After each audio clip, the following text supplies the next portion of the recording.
Hello friends, आज हम pedigree analysis के कॉन्सेप्ट को डिस्कस करते हैं। समझते हैं कि आखिर ये पेडिग्री एनालिसिस होता क्या है।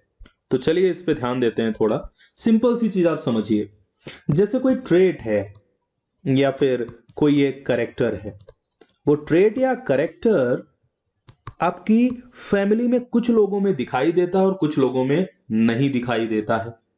अगर ऐसा कोई ट्रेट है तो आगे उसके बारे में पता कैसे किया जाए कि वो किसमें दिखाई देगा और किसमें नहीं दिखाई देगा, या फिर उस ट्रेट की कंडीशन क्या है। यूजुअली ये जो ट्रेट जिनके बारे में हम बात कर रहे हैं, ये किससे रिलेटेड हैं? ये जीन रिलेटेड होते हैं। इनकी बॉडी में आपका कोई जीन हुआ करता है, आपकी बॉडी में इनका कोई जीन हुआ करता है। जैसे हम एक एग्जांपल लेते हैं, ग्रांड पेरेंट हैं किसी के, कोई करेक्टर पहले ग्रांड पेरेंट में देखने को मिलता है, ग्रांड पेरेंट के बाद वो करेक्टर आपके फादर में देखने को नहीं मिलता है, लेकिन उसके बाद फिर से वो करेक्टर सन में देखने को मिल जाता है।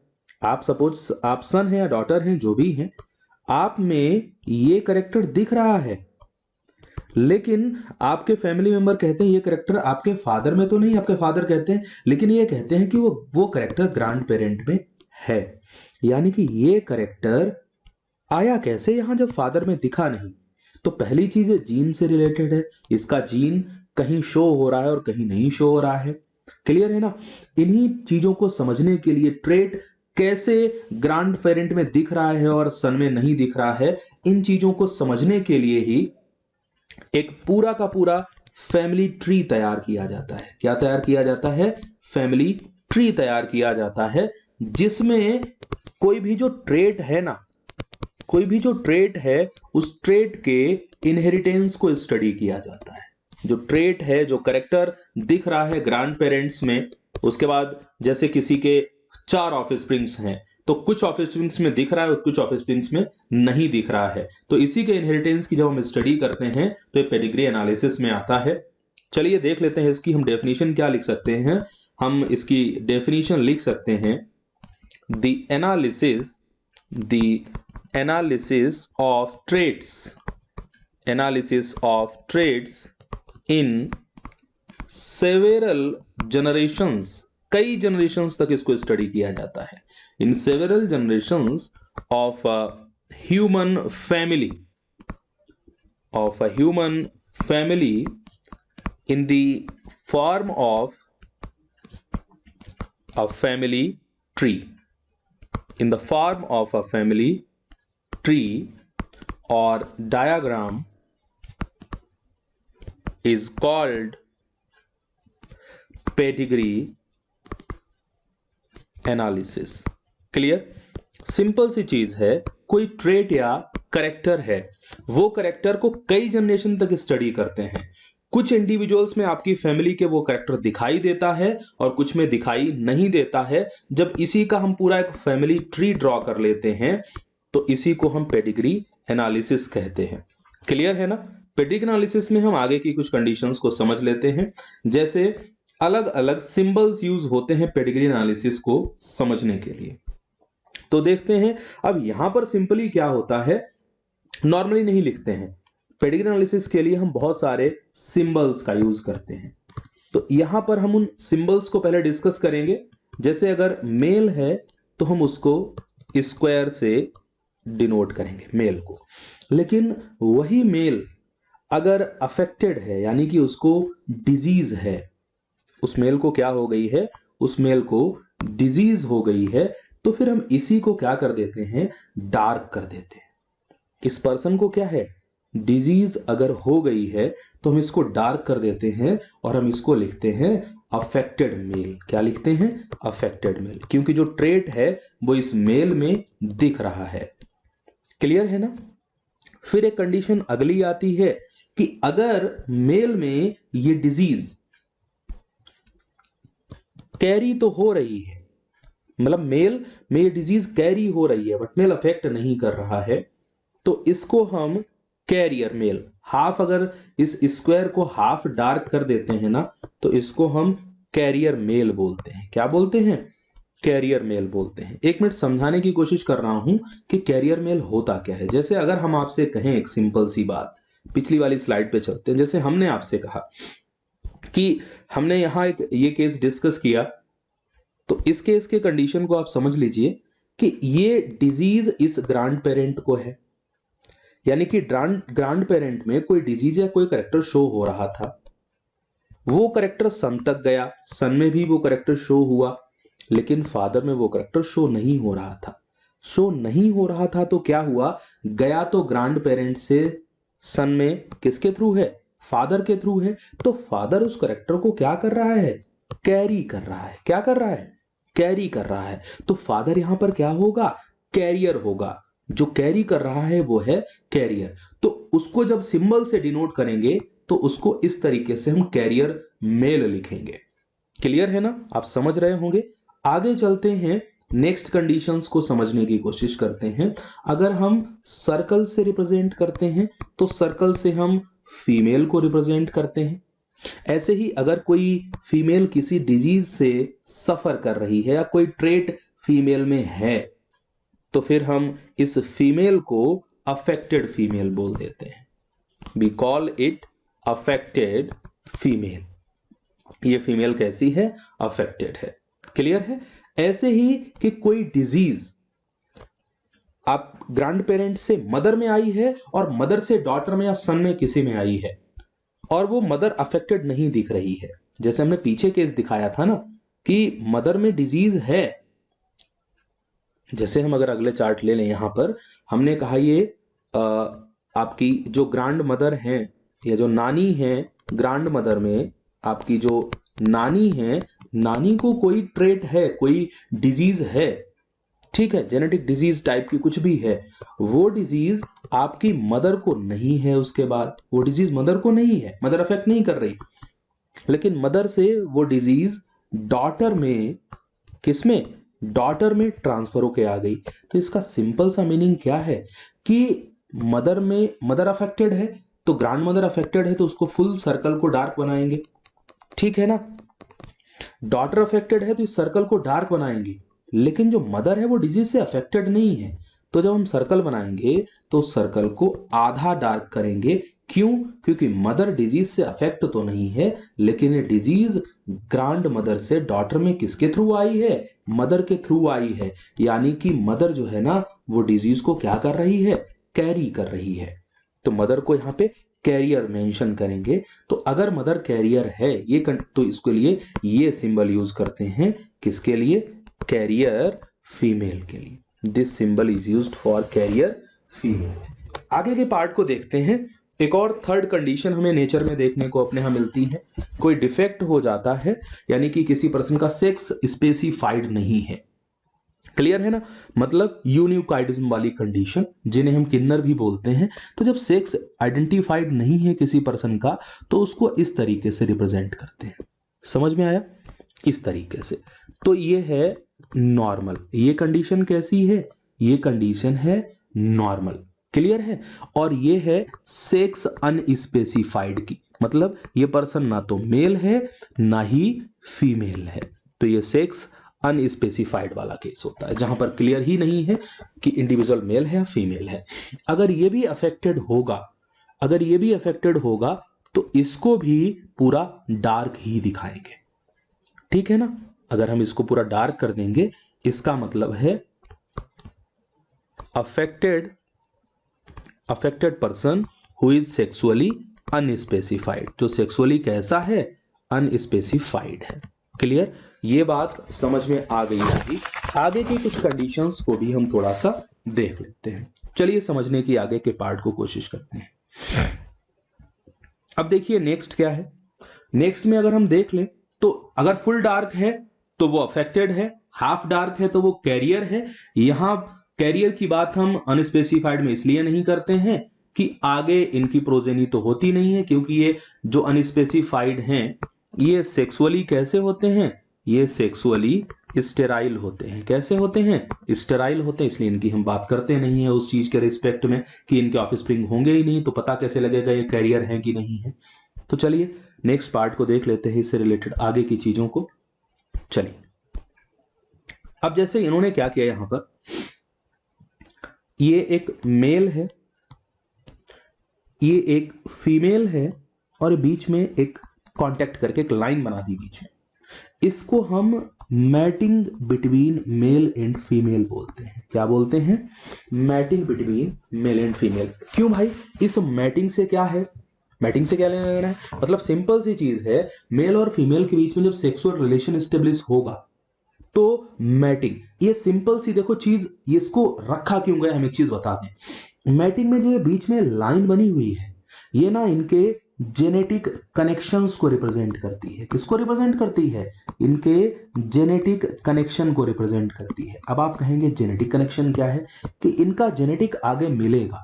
जब एक मेल और फीमेल की मैरिज होगी तो एन क्रोमोसोम नंबर इसके और एन क्रोमोसोम नंबर इसके, हाफ ऑफ दोनों के क्रोमोसोम्स इनके ऑफस्प्रिंग्स में जाकर के मिलेंगे। सपोज इनकी फर्स्ट डॉटर है, ये फर्स्ट सन है, तो दोनों में ट्रांसफर होगा ना, इनके ही दोनों के हाफ ऑफ क्रोमोसोम जाएंगे। तो ये लाइन किसको शो कर रही है?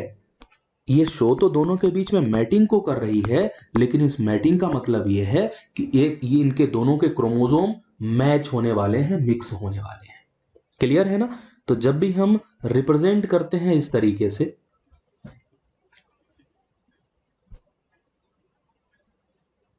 हाँ तो देखिए नेक्स्ट में, तो सिंपली होता क्या है, जैसे जब हम ये इस चीज को रिप्रेजेंट करते हैं तो इसका सिंपल सा मीनिंग है मैटिंग।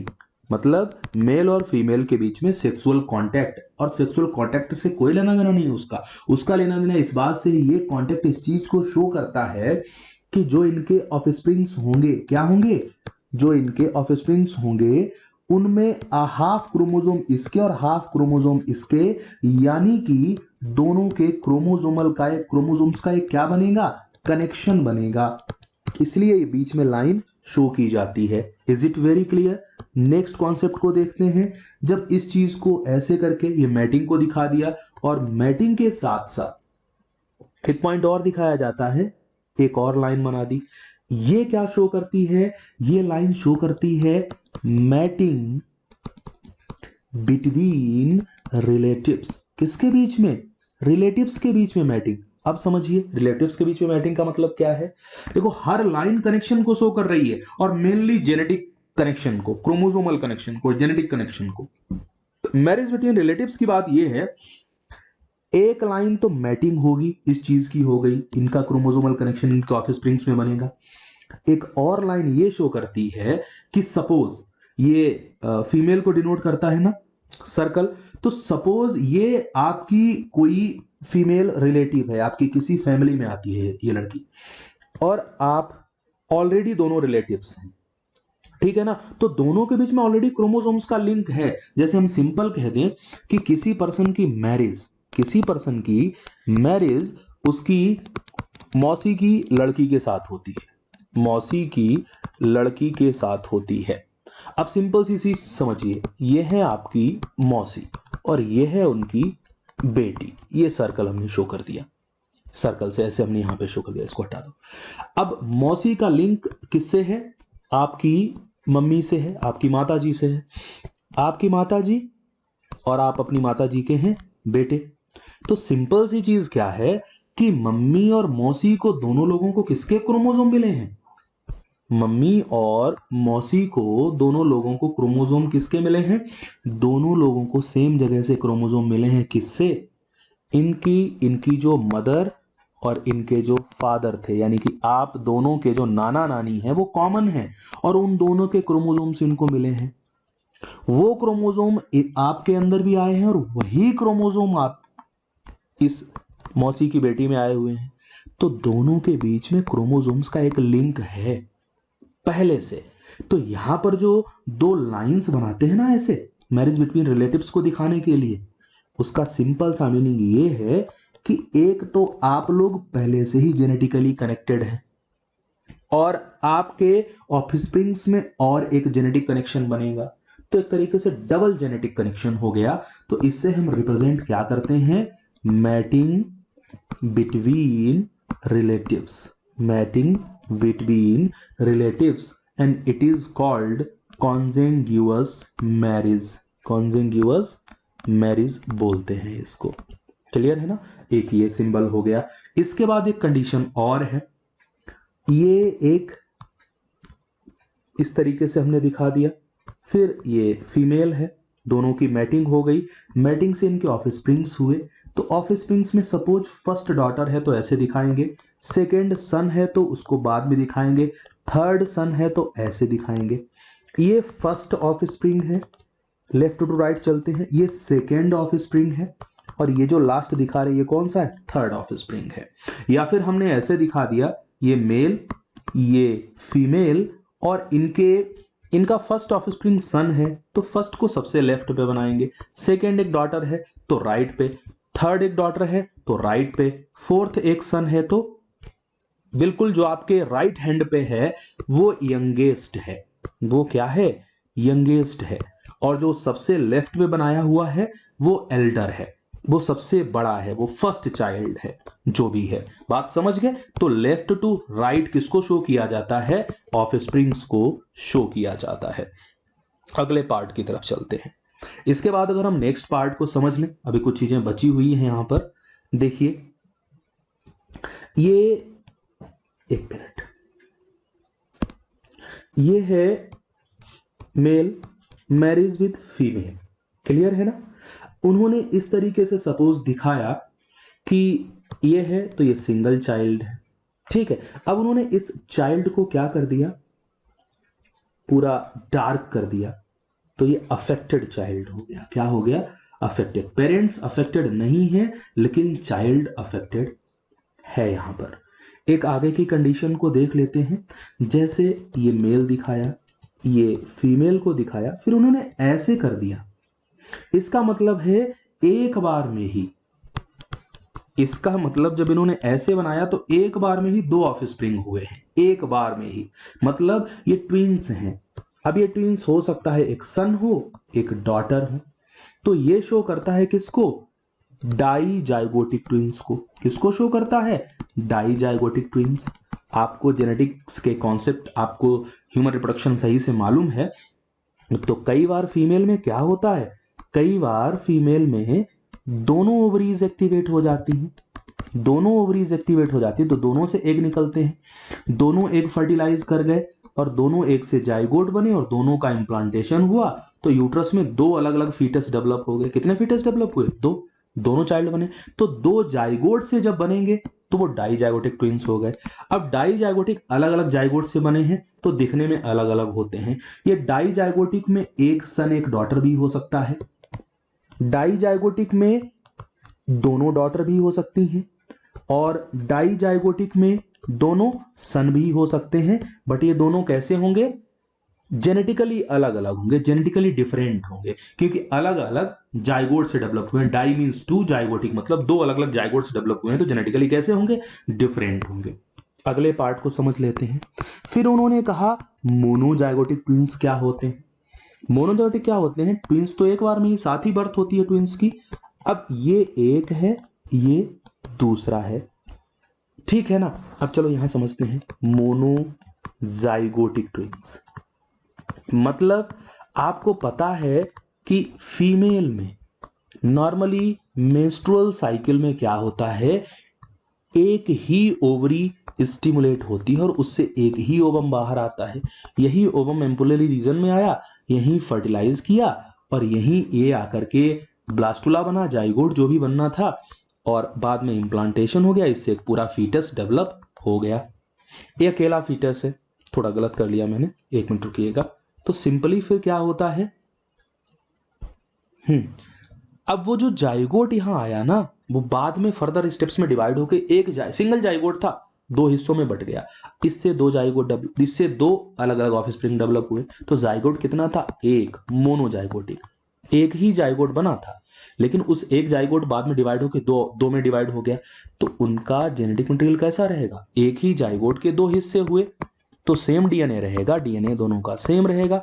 तो जेनेटिकली दोनों कैसे हैं, बिल्कुल एक जैसे हैं। जेनेटिकली एक जैसे हैं तो इनके बीच में लाइन बना देते हैं, क्योंकि दोनों के क्रोमोसोम्स एक जैसे हैं, तो ये क्रोमोसोमल कनेक्शन को शो करता है। जब भी मोनोजाइगोटिक ट्विंस होंगे तो या तो दोनों सन होंगे क्योंकि एक ही जाइगोट से डेवलप हुए हैं, या तो दोनों क्या होंगे, सन होंगे, या फिर दोनों ही क्या होंगे, डॉटर होंगे। लेकिन आप कनेक्ट जरूर करेंगे। ये कनेक्शन ये शो करता है कि जेनेटिकली कनेक्टेड हैं, और जेनेटिकली दोनों एक जैसे कब होंगे, जब दोनों मोनोजाइगोटिक होंगे। ठीक है ना, मोनोजाइगोटिक में हमेशा यही कंडीशन होती है। एक पॉइंट और दिखाया गया है बुक्स में, इस तरीके से अगर कंडीशन है, ये सेक्स अनस्पेसिफाइड है और इसके बीच में 5 लिखा है, तो किसी भी पेरेंट के 5 ऑफस्प्रिंग्स ऐसे हैं, 5 ऑफस्प्रिंग्स ऐसे हैं जिनमें सेक्स अनस्पेसिफाइड है, जैसे किन्नर वाली कंडीशन होती है, सेक्स अनस्पेसिफाइड। क्लियर है ना? तो मुझे उम्मीद है ये वीडियो आपको समझ में आया होगा। फिर भी कोई डाउट है तो कमेंट बॉक्स में कमेंट करें, मैं आपको डिफाइन करूंगा। एक चीज और बता दूं, अगला वीडियो लाऊंगा उसमें आपको बहुत ऐसी ट्रिक्स बताऊंगा जिन ट्रिक्स से आप समझ पाएंगे कि कौन सी डिजीज होमोजाइगस, कौन सी डिजीज डोमिनेंट है, ऑटोसोमल डोमिनेंट है, सेक्स क्रोमोसोमल डोमिनेंट है, कौन सी ऑटोसोमल रिसेसिव है या फिर सेक्स क्रोमोसोमल रिसेसिव है। धन्यवाद।